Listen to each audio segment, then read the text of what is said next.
You have likely seen this image. It's called the March of Progress, and it is one of the most scientifically inaccurate pictures in popular culture. This illustration suggests that we evolved from modern chimpanzees, that evolution works as a straight line, and that expanding brain size triggered every other change. None of these are true. To find a real starting point, we have to look back 6 to 7 million years. Chimpanzees are our evolutionary cousins, not our ancestors. Both species stem from a shared common ancestor, but at this point in history, the lineage split into two distinct paths. The path leading to us did not grow in a straight line. It immediately fractured into dozens of different adapting species over millions of years, creating a messy, overlapping branching bush. If you gathered every human species that ever existed in one place, you would be the only representative of a surviving branch. To understand why we outlasted the rest, we have to look at the specific sequence of physical adaptations that kept our lineage alive.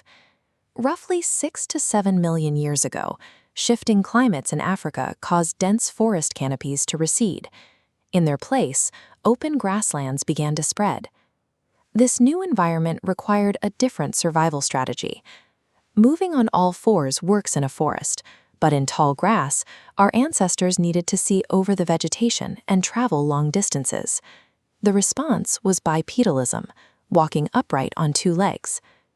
This is Lucy, a member of the species Australopithecus afarensis, who lived 3.2 million years ago. Looking at her remains, we find bipedal hip and leg bones paired with a small skull. Lucy is the evidence that upright walking evolved before large brains. This posture altered the spine, hips, and feet, meaning hands were no longer required for movement. Human evolution was a bottom-up process. The physical foundation of the legs and feet was built millions of years before the brain expanded. With their hands no longer needed for balance or movement, early hominins like Homo habilis began crafting stone tools. These tools, dating back roughly 3 million years, allowed hominins to process plants and cut meat. For the first time, our ancestors could access new food sources without relying entirely on physical strength. This shift in diet and ability supported the rise of Homo erectus, about 1.9 million years ago. With longer legs and better endurance, they became the first human species to spread widely beyond Africa. But the defining discovery made by Homo erectus, which changed the course of human evolution forever, was the controlled use of fire. Cooking softens food and essentially outsources the work of digestion. This process provided a massive surplus of usable energy that raw food simply could not offer. Because brain tissue requires a high amount of calories to maintain, this dietary shift provided the biological fuel that finally allowed hominin brains to rapidly grow in size. By roughly 300,000 years ago, the Earth was crowded. Multiple distinct human species lived and adapted simultaneously across different environments. In Europe and Western Asia, Neanderthals lived as highly advanced peers. They were not the primitive brutes often depicted in fiction. Look at the size of this Neanderthal skull. Their brains were, on average, just as large as our own. They made sophisticated tools, cared for the injured, and buried their dead.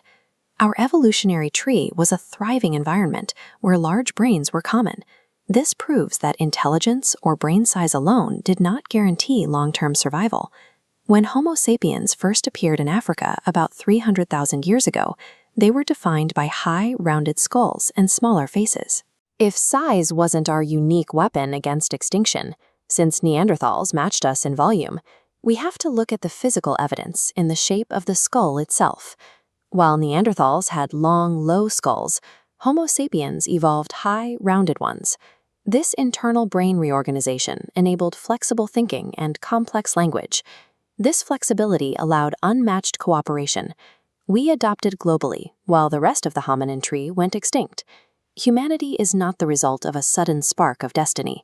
We are the product of millions of years of upright walking, cooking, and cooperating, the slow accumulation that ultimately laid the foundation for global civilization.